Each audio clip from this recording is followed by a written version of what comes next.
வணக்கம் வாரியர்ஸ். வாழ்க்கையில நம்ம பல்வேறு மனிதர்களை சந்திக்கிறோம். அதுல ஒரு சிலர் முகத்துக்கு நேரா நம்ம தவற சொல்லுவாங்க. அது ரெண்டு விதத்துல சொல்லுவாங்க. ஒண்ணு குத்தி காட்டுறது, இன்னொன்னு சுட்டி காட்டுறது. குத்தி காட்டுறதோட நோக்கம் என்னன்னு சொன்னா அதுக்கு பின்னாடி பொறாமை இருக்கு.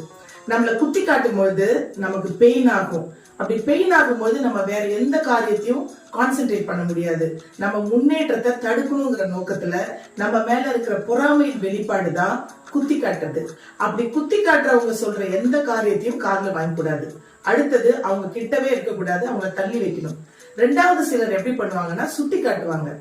இந்த சுட்டி காட்டுதல் என்பது அன்பின் வெளிப்பாடு. நம்ம மேல அவங்களுக்கு அன்பு அதிகமா இருக்கிறதால தான் நம்ம முன்னேறணும், உயரணும், மேல மேல பெருசா சாதிக்கணுங்கிற நோக்கத்தோட நம்முடைய தவறுகளை சுட்டி காட்டுறாங்க. இப்படி சுட்டி காட்டுறவங்களை எப்பயுமே பக்கத்துல வச்சுக்கணும். அவங்க சொல்ற கருத்துக்களை காதுல வாங்கி நம்ம அதன்படி செயல்படும் பொழுது வாழ்க்கையில மிகப்பெரிய முன்னேற்றத்தை நோக்கி போவோம்.